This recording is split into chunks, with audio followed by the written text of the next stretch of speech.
மகா உன்னதங்களில் வீற்றிருந்து மணமக்களை கண்ணோக்கி பார்த்து கொண்டு இருக்கிற எங்கள் அன்புள்ள ஆண்டவரே, காலைதோறும் எழுப்புகிற தேவன் என்று உம்முடைய திருவாக்கு சொல்லுகிறபடி இந்த நாளிலும் இந்த காலை பொழுதை காண்பதற்கு எங்களுக்கு கிருபை கொடுத்தேன். நன்றி ஆண்டவரே.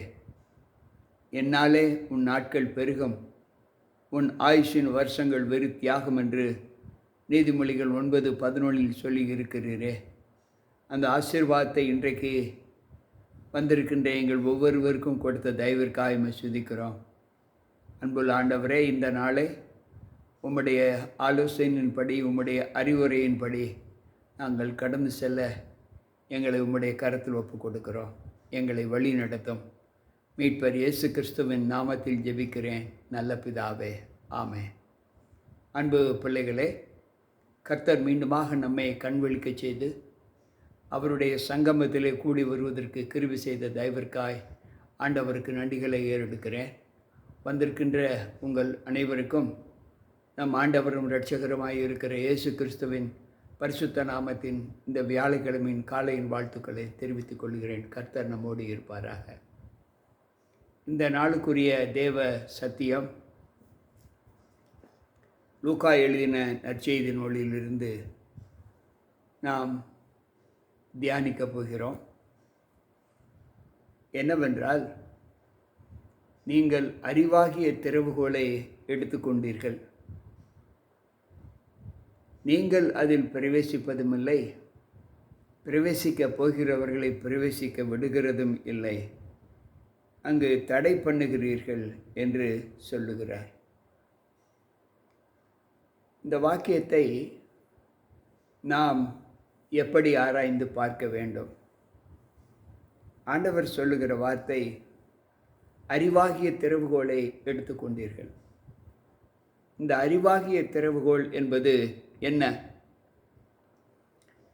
ஆண்டவர் சொல்லுகிறார், பரிசுத்தரின் அறிவே அறிவு என்று வேதம் சொல்லுகிறது.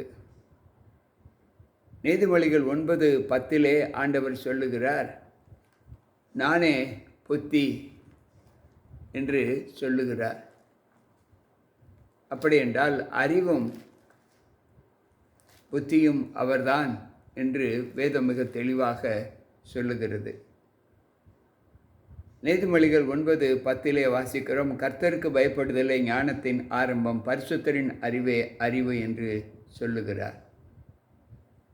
அன்பு பிள்ளைகளே, இன்றைக்கு இந்த வார்த்தைகளை ஏற்றுக்கொள்ள நாம் எந்த அளவு நம்மை தேவனுக்கு ஒப்பு கொடுக்கிறோம்? ஆலோசனையும் மெய்ஞானமும் என்னுடையவைகள், நானே புத்தி, வல்லமை என்னுடையது என்று நீதிமொழிகள் 8:14 நாம் வாசிக்கிறோம். அன்பு பிள்ளைகளே, இந்த வார்த்தைகளை கேட்டுக்கொண்டிருக்கிற நம்மிலே அறிவு என்பது அவர்தான். அவருடைய திறவுகோலாகிய அந்த வேதத்தை எடுத்துக்கொண்டிருக்கிறோம். அந்த வசனங்களை பற்றி அறிந்திருக்கிறோம். அந்த வசனங்களில் தியானிக்கிறோம். அந்த வசனங்களின்படியே நாம் பிரசங்கம் செய்கிறோம், மற்றவர்களுக்கு ஆலோசனை சொல்லுகிறோம். ஏன் சொல்லுகிறோம் என்றால், நீதிமொழிகள் 2:6 சொல்லுகிறது, கர்த்தர் ஞானத்தை தருகிறார், அவர் வாய் நின்று அறிவும் புத்தியும் வரும் என்று சொல்லப்பட்டு இருக்கிறது. அப்படி என்றால் அறிவு புத்தி என்பவைகளை நாம் ஏற்கனவே எடுத்திருக்கிறோம். தேவனுக்குள் பலப்படுகிற ஒரு அனுபவத்தை நாம் பெற்றிருக்கிறோம். அப்படி இருந்தும் அதை எடுத்துக்கொண்டு அநேகரை சத்தியத்தின் பாதைகளை நடத்துவதற்கான பலத்தை நாம் பெற்றிருந்தாலும், அநேகருக்கு ஆலோசனை சொன்னாலும் அந்த ஆலோசனை அங்கு எடுபடுவது இல்லை என்று வேதம் சொல்லுகிறது. அந்த ஆலோசனையை சொல்லுகிற நாமும் அதில் பிரவேசிப்பது இல்லை, பிரவேசிக்கப் போகிறவர்களை தடை பண்ணுகிறோம் என்று ஆண்டவர் சொல்லுகிறார். எனக்கு பிரியமான தேவ பிள்ளைகளே, சற்று யோசித்து பார்ப்போம். மத்தேயு 23வது அதிகாரம் அங்கு 13வது வசனத்தை நாம் வாசிப்போம் என்றால், மாயக்காரராகிய வேத பாரகரே, பரிசேயரே, உங்களுக்கு ஐயோ! மனுஷர் பிரவேசியாதபடி பரலோக ராஜ்யத்தை பூட்டி போடுகிறீர்கள். நீங்கள் அதில் பிரவேசிப்பதும் இல்லை, பிரவேசிக்கப் போகிறவர்களை பிரவேசிக்க விடுகிறதும் இல்லை என்று சொல்லுகிறார். அன்பு பிள்ளைகளே, சற்று யோசிப்போம். நாம் அநேகருக்கு பாவத்தில் மூழ்கி கிடக்கிற பிள்ளைகளை பாவத்திலிருந்து விடுதலையாக்குவதற்கான பலத்தை தான் ஆண்டவர் நமக்கு கற்றுக் கொடுத்திருக்கிறார். ஆனால் இந்த வார்த்தைகள், அந்த பலத்தை நாம் பெற்றிருந்தாலும் நாமும் பிரவேசிப்பது இல்லை, பிரவேசிக்கப் போகிறவர்களை நாம் அனுமதிப்பதும் இல்லை என்று இங்கு ஆண்டவர் சொல்லுகிறார். மத்தேயு 23:15 படி சொல்லுகிறது, மாயக்காரராகிய வேத பாரகரே, பரிசேயரே, உங்களுக்கு ஐயோ! ஒருவனை உங்கள் மார்க்கத்தான் ஆகும் வரைக்கும் அவனை சுற்றி பூமியையும் சமுத்திரத்தையும் சுற்றி திரிகிறீர்கள். அவன் உங்கள் மார்க்கத்தான் ஆனபோது உங்களிலும் இரட்டிப்பான நரகத்தின் மகனாக்குகிறீர்கள் என்று சொல்லுகிறார். அன்பு பிள்ளைகளே, இந்த வார்த்தை எப்படி நமக்கு மகிமை கொடுக்கிறது? ஆண்டவர் சொல்லுகிறார், இடுக்கமான வாசல் வழியாய் பிரவேசியுங்கள். ஏனென்றால் அநேகர் உட்பிரவேசிக்க வகை தேடினாலும் அவர்களாலே கூடாதே போகும் என்று உங்களுக்கு சொல்லுகிறேன் என்று லூக்கா 13:24 நாம் வாசிக்கலாம். அன்பு பிள்ளைகளே, இவ்வளவு தத்துவங்கள் நம்முடைய வாழ்க்கையில் நமக்கு காணப்படும்போது நாம் பரலோக ராஜ்யத்தில் செல்ல முடியாது என்று ஆண்டவர் சொல்வதனுடைய நோக்கம் என்ன? சற்று யோசிப்போம். ஏன் ஆண்டவர் அப்படி சொல்லுகிறார்? நாம் சொல்லுகிறோம், ஆனால் சொல்லுகிறபடி நாம் செய்வது இல்லை என்று ஆண்டவர் சொல்லுகிறார். எனக்கு பிரியமான தேவ பிள்ளைகளே, சற்று யோசித்து பார்ப்போம். ஒருவன் தேவ சமூகத்தில் நம்மை ஆண்டவருக்கென்று ஒப்புக் கொடுக்கிற ஒரு அனுபவத்தை பெற்றிருக்கும்போது நாம் எப்படிப்பட்டவர்களாக காணப்படுகிறோம்? ஒரு சமயம் ஆண்டவரும் அங்குள்ள சீடர்களும் பேசிக்கொண்டு இருக்கும்போது அந்த கூட்டத்திலே பரிசேயர்களும் அந்த கூட்டத்தில் இருந்தார்கள். அப்பொழுது அவர் சொல்லுகிற வார்த்தை என்ன என்றால், லூக்கா 19:38 இந்த வார்த்தைகளை நான் வாசிக்கின்றேன். கர்த்தருடைய நாமத்தினாலே வருகிற ராஜா ஸ்தோத்தரிக்கப்பட்டவர், பரலோகத்திலே சமாதானமும் உன்னதத்திலே மகிமை உண்டாக கடவது என்று மிகுந்த சத்தத்தோடு தேவனை புகழ்ந்தார்கள். அப்பொழுது கூட்டத்தில் இருந்த பரிசேயரில் சிலர் அவரை நோக்கி, போதகரே, உம்முடைய சீசரை அதட்டும் என்றார்கள். அவர்களுக்கு அவர் பிரதியுத்தரமாக, இவர்கள் பேசாதிருந்தால் கல்லுகளை கூப்பிடும் என்று உங்களுக்கு சொல்லுகிறேன் என்றார். அன்பு பிள்ளைகளே, தேவனுடைய நாமத்தில் வருகிறவர் ஸ்தோத்தரிக்கப்பட்டவர், இவரே பரலோகத்தின் மகிமை உள்ளவர் என்று அங்குள்ள பிள்ளைகள் ஆண்டவரை குறித்து ஆரவாரித்த போது அங்கு பரிசேயரில் சிலர் அவர்களை பார்த்து, ஆண்டவரை பார்த்து, தேவனே, இந்த சீசர்களை அதட்டும் என்று சொன்னார்கள்.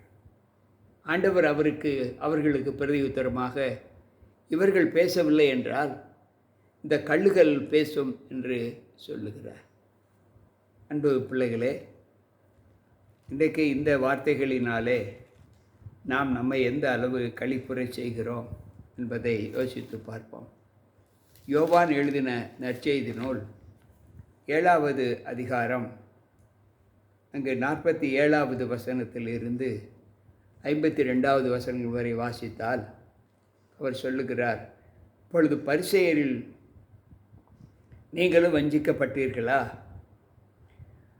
அதிகாரிகளிலாவது பரிசேயரிலாவது யாதொருவர் அவனை விசுவாசித்தது உண்டா? வேதத்தை அறியாதவர்களாக இந்த ஜனங்கள் சபிக்கப்பட்டவர்கள் என்றார்கள். ராத்திரியிலே அவரிடத்திற்கு வந்தவனும் அவர்களில் ஒருவனுமாக நிக்கோதேமு என்பவன் அவர்களை நோக்கி, ஒரு மனுஷன் சொல்வதை கேட்டு அவன் செய்கைகளை அறிவதற்கு முன்பே அவனை ஆக்கணைக்கு உட்படுத்தலாம் என்று நம்முடைய நியாயப்பிரமாணம் சொல்லுகிறதா என்றார்கள். அதற்கு அவர்கள், நீரும் கலிலேயனோ, கலிலேயாவிலிருந்து ஒரு தீர்க்கதரிசியும் எழும்புகிறது இல்லை என்பதை ஆராய்ந்து பாரும் என்றார்கள். அன்பு பிள்ளைகளே, தேவனுடைய வார்த்தை எங்கெல்லாம் சொல்லப்படுகிறதோ அங்கு இந்த கடைசி காலத்தில் மட்டுமல்ல, ஆண்டவர் வாழ்ந்த காலத்திலேயே தடைகள் எழும்பினது. சத்துரு எந்த நிலத்திலும் அந்த விதைகளை நல்ல நிலத்தில் விதைப்பதற்கு அவன் அனுமதி கொடுப்பது இல்லை. மக்களுடைய இருதயத்தை எப்படியாவது கடினப்படுத்தி தன் பக்கம் இழுக்க அக்காலத்திலேயே அவன் அநேக முயற்சிகள் செய்திருக்கிறான். ஆனால் அக்காலத்தில் இருந்தவர்களை காட்டிலும் இப்பொழுது வாழ்ந்து கொண்டு இருக்கிற நாம் மிகவும் பாக்கியசாலிகள். அவர்கள் கண்ணார கண்டு விசுவாசிக்கவில்லை. வேதம் அப்படித்தான் சொல்லுகிறது. அவர் கண்ணார கண்டும் காணாது இருக்கிறார்கள், காதார கேட்டும் விசுவாசிக்காமல் இருக்கிறார்கள். முகமுகமாக தரிசித்த அவர்கள் அந்த வார்த்தைகளை ஏற்றுக்கொள்ளவில்லை என்றால், இன்றைக்கு நாம் விசுவாச பாதையில் நாம் நம்பி நடக்கிற இந்த வாழ்க்கை நம்மை எவ்வளவு ஆண்டவருக்குள் விசுவாசத்திற்கு உட்படுத்தி இருக்கிறது என்பதை சற்று யோசித்து பார்ப்போம். வேதாகமத்தில் ஆண்டவர் சொல்லுகிற வார்த்தை, லூக்கா எழுதின அன்னிக்கவும் மல்கியாவின் புஸ்தகம் 2வது அதிகாரம் அங்கு 6-7வது வசனத்தை வாசிக்க ஆண்டவர் இப்படி சொல்லுகிறார். சத்திய வேதம் அவன் வாயில் இருந்தது, அவனுடைய உதடுகளில் அநியாயம் காணப்படவில்லை. அவன் என்னுடைய சமாதானமாய் யதார்த்தமுமாய் சஞ்சரித்து அநேகரை அக்கிரமத்தினின்று திருப்பினான். ஆசாரியனுடைய உதடுகள் அறிவை காக்க வேண்டும், வேதத்தை அவன் வாயிலே தேடுவார்களே, அவன் சேனைகளுடைய கர்த்தரின் தூதன் என்று சொல்லுகிறார். அன்பு பிள்ளைகளே, இங்கே ஆண்டவர் சொல்லுகிற வார்த்தை, தேவ சமூகத்தில் ஆண்டவரை ஏற்றிருக்கிற பிள்ளைகள் எப்படிப்பட்டவர்களாய் காணப்படுகிறார்கள் என்பதை யோசித்து பார்ப்போம். சத்திய வேதம் அவன் வாயில் இருந்தது, அவனுடைய உதடுகளில் அநியாயம் காணப்படவில்லை. அவன் என்னுடைய சமாதானமும் யதார்த்தமுமாய் சஞ்சரித்து அநேகரை அக்கிரமத்தினின்று திருப்பினான். ஆசாரியனுடைய உதடுகள் அறிவை காக்க வேண்டும், வேதத்தை அவன் வாயிலே தேடுவார்களே. அன்பு பிள்ளைகளே, அவன் சேனைகளுடைய கர்த்தரின் தூதன் என்று சொல்லிவிட்டு, நீங்களோ வழியை விட்டு விலகி அநேகரை வேதத்தை குறித்து இடரல் அடைய பண்ணினீர்கள், லேவியின் உடன்படிக்கையையும் கெடுத்து போட்டீர்கள் என்று சேனைகளின் கர்த்தர் சொல்லுகிறார். அன்பு பிள்ளைகளே, சற்று யோசித்து பார்ப்போம். நீங்களோ, வேதத்தை கை கொண்ட நீங்கள், வேதத்தை குறித்து சத்தியம் செய்கிற, சத்தியத்தில் நடக்கிற நீங்கள் அநேகர் வேதத்தை விட்டு இடர பண்ணினீர்கள் என்று சொல்லுகிறார். என்ன இடர பண்ணினார்கள்? ஆசாரியர்கள் வேதத்தை விட்டு இடர பண்ணியது என்ன என்றால், எசேக்கியேல் 22, 23, 24, 25 வசனங்களை வாசித்தால் அதில் உள்ள தீர்க்கதரிசிகள், ஆண்டவர் சொல்லுகிறார், கர்த்தருடைய வார்த்தை எனக்கு உண்டாகி, மனுபுத்திரனே, நீ தேசத்தை பார்த்து, நீ சுத்தம் பண்ணப்படாத தேசம், கோபத்தின் காலத்தில் மழை பெய்யாத தேசம் என்று அதற்கு சொல்லு. அதில் உள்ள தீர்க்கதரிசிகள் அது நடுவில் கட்டுப்பாடு பண்ணுகிறார்கள். கர்ச்சிக்கிற சிங்கம் இறை கவுகிறது போல ஆத்துமாக்களை அவர்கள் பட்சிக்கிறார்கள். திரவியத்தையும் விலையுயர்ந்த பொருட்களையும் வாங்கி கொள்ளுகிறார்கள். அதன் நடுவிலே அநேகரை விதவைகள் ஆக்குகிறார்கள். அதன் ஆசாரியர்கள் என் வேதத்திற்கு அநியாயம் செய்து என் பரிசுத்த வஸ்துக்களை பரிசுத்த குலைச்சலாக்கி பரிசுத்தம் உள்ளதற்கும் பரிசுத்தம் இல்லாததற்கும் வித்தியாசம் பண்ணாமலும் அசுத்தம் உள்ளதற்கும் அசுத்தம் இல்லாததற்கும் உண்டான வேற்றுமையை காண்பியாமலும் இருந்து என் ஓய்வு நாட்களுக்கு தங்கள் கண்களை மூடிக்கொள்ளுகிறார்கள். அவர்கள் நடுவே நான் கனயீனம் பண்ணப்படுகிறேன். அன்பு பிள்ளைகளே, ஆசாரியர்கள் வேதத்தை குறித்து இடற பண்ணினார்கள் என்று மல்கியா பக்தன் சொன்னது எப்படி என்றால், இன்றைக்கு இந்த மிதமான வாழ்க்கையில் வாழ்ந்து கொண்டிருக்கிற நாம் சத்தியத்தை அறிகிற அறிவை அடைந்ததற்கு பின்பு நாம் மற்றவர்களை பாவத்தினின்று வழி நடத்துகிற ஒரு அனுபவத்தை பெற வேண்டுமே தவிர நாம் வேதத்தை குறித்து மற்றவர்களை இடரடை செய்யக்கூடாது.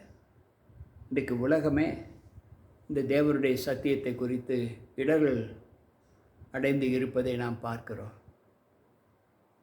எனவே தான் ஆண்டவர் சொல்லுகிறார், அறிவாகிய திறவுகோலை நீங்கள் எடுத்துக்கொண்டு நீங்கள் பரலோக ராஜ்யத்தை பூட்டி போடுகிறீர்கள். நீங்களும் அதில் பிரவேசிப்பது இல்லை, பிரவேசிக்கப் போகிறவர்களை பிரவேசிக்க விடுகிறதும் இல்லை என்று சொல்லுகிறார். அன்பு பிள்ளைகளே, நம்முடைய வாழ்க்கையில் ஆண்டவர் நமக்கு ஞானத்தை கொடுத்திருக்கிறார்.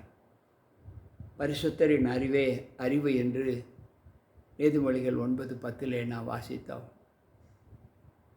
அறிவும் புத்தியும் அவரிடத்திலிருந்து வரும் என்று நீதிமொழிகள் 2:6 வாசித்தோம். நம்முடைய வாழ்க்கையில் நானே புத்தி என்று ஆண்டவர் சொல்லுகிறார். அந்த அறிவாகிய அந்த புத்தியுள்ள அந்த தேவனுடைய நாமத்தை ஏற்றுக்கொண்டு நாம் நல்வழிப்படுத்துவதற்கு நம்மை ஒரு திறவுகோலாக ஆண்டவர் வைத்திருக்கும்போது அந்த திறவுகோலை நாம் திறப்பதற்கு நாம் நம்முடைய இருதயத்தை திறக்கவில்லை. அநேகர் அதில் பிரவேசிக்க வகை தேடுகிறார்கள். ஆனால் அப்படிப்பட்டவர்களை நாம் அனுமதிப்பது இல்லை என்று ஆண்டவர் சொல்லுகிறார். இதில் என்ன குறைபாடு என்றால், தேவ சமூகத்தில் இன்னும் நாம் முழுமையான மனமாற்றத்தை பெறவில்லை. தேவனை முழுமையாக நம்பவில்லை. நமக்குள் உலகமும் ஆண்டவரும் உண்டு என்பதை நம்முடைய செயல்பாட்டில் நாம் நிரூபித்து காண்பிக்கிறோம். கேட்டுக்கொண்டிருக்கிற தேவ பிள்ளைகளே, ஆண்டவர் எவ்வளவு மனம் நொந்து இந்த வார்த்தைகளை நம்மிடத்தில் சொல்லுவார். யோசித்து பார்ப்போம். நம்முடைய வாழ்க்கையில் நாம் அநேகரை தடை பண்ணுகிறோமா? யோசித்து பார்ப்போம். நம்மை ஆண்டவர் எப்படி அழைத்தார்? இந்த சத்தியத்திலே நம்மை நிலைநிறுத்தி வைத்திருக்கிறாரே, அதே திறவுகோலை ஆண்டவர் நமக்கு திறந்தபடியால் நாம் இன்றைக்கு அவருடைய சங்கமத்தில் இருக்கிறோம். அந்த திறவுகோலை இன்றைக்கு நம் கருத்தில் கொடுக்கும்போது நாம் அநேகரை வழிநடத்துவதற்கு அந்த திறவுகோல் பிரயோஜனப்படவில்லையே. அப்படி என்றால் நம்முடைய மனமாற்றம் இன்னும் பூரணமாக்கப்படவில்லை. இன்னும் பாதியாக நம்முடைய வாழ்க்கை இருக்கிறது. கர்த்தர் தெய்வம் என்றால் கர்த்தரை தொழுது கொள்ளுங்கள், பாகால் தெய்வம் என்றால் பாகாலை தொழுது கொள்ளுங்கள். எந்த மட்டும் 2 நினைவுகளால் நீங்கள் குந்தி நடக்கிறீர்கள்? அன்பு பிள்ளைகளே, இன்றைக்கு நம் மத்தியில் 2 நினைவுகள் ஒன்று உலகம், இன்னொன்று ஆண்டவர். எதை நாம் முக்கியப்படுத்துவோம்? யோசிப்போம். ஆண்டவர் சொல்லுகிறார், உங்களை அநேகரை நல்வழிப்படுத்துவதற்கு உங்களை கருவியாக வைத்தேன். உங்கள் கரங்களில் அறிவாகிய என்னுடைய திறவுகோலை, புத்தியாகிய என்னுடைய திறவுகோலை உங்களுக்கு கொடுத்தேன். நீங்கள் அதை திறந்து அநேகரை அதற்குள் நீங்கள் அழைத்து செல்வதற்கு நீங்கள் இன்னும் முற்படவில்லை என்று சொல்லுகிறார். காலம் கடந்து போகிறது. சமயம் சீக்கிரமாய் வரப்போகிறது. அந்த ரட்சிப்பின் தேவனுடைய வருகை சீக்கிரமாய் வரப்போகிறது. அவருக்குள்ளாக நாம் மட்டும் இல்லை என்றால், அவர் நம்மிடத்தில் கொடுத்த அந்த திறவுகோல் என்ன செய்தது? இத்தனை நாளும் நாம் என்ன அந்த திறவுகோலை வைத்து என்ன செய்து கொண்டு இருக்கிறோம்? யோசித்து பார்ப்போம். இன்றைக்கும் நம்முடைய வாழ்க்கையில் ஆசாரியனுடைய உதடுகள் அறிவை காக்க வேண்டும், வேதத்தை அவன் வாயிலை தேடுவார்களே. ஆசாரியர் என்றால் ஊழியக்காரர், போதகர் மட்டுமல்ல, ஒவ்வொரு விசுவாசியும் ஆசாரியர்கள்தான். குடும்பத்தில் கணவன் ஆசாரியர், தேவனுடைய சபையில் ஒவ்வொருவரும் ஆசாரியர்கள். நமக்கு கொடுக்கப்பட்ட தாளந்துகளை நாம் மற்றவர்களுக்கு காண்பித்து அவர்களையும் அந்த வெளிச்சத்தில் நடப்பதற்கு நம்மை கருவியாக ஆண்டவர் பயன்படுத்த விரும்புகிறார். இருளில் இருக்கிற ஜனங்கள் பெரிய வெளிச்சத்தை கண்டார்கள். மரண இருளின் திசையில் இருக்கிறவர்களுக்கு பெரிய வெளிச்சம் கொடுக்கப்பட்டது. அந்த வெளிச்சத்தை ஆண்டவர் நம் மூலமாக கொடுக்க வேண்டும் என்று நம்மை அழைத்திருக்கிறார். அந்த அழைப்பிற்கு நாம் பாத்திரவான்களாக நம்மை தேவ சமூகத்தில் ஒப்பு கொடுத்து உலகம் நம்மை விட்டு நீங்கும்படி, உலகம் எனக்கு பின்னால், ஆண்டவராகிய தேவன் எனக்கு முன்னால் என்கின்ற ஒரு தத்துவத்தை நாம் கைக்கொண்டு அவருடைய அடிச்சுவடுகளை பின்பற்றி நடக்க கர்த்தருடைய சமூகத்தில் ஒப்பு கொடுப்போமா? ஜெபிப்போம்.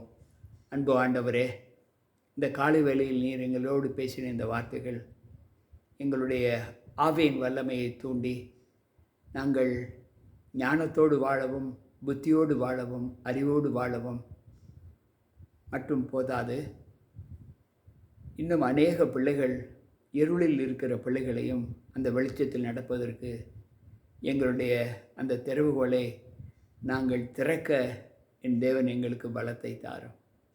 அந்த முயற்சியிலே நாங்கள் ஈடுபடுவதற்கு எங்களுக்கு உம்முடைய வல்லமை தேவை ஆண்டவரே.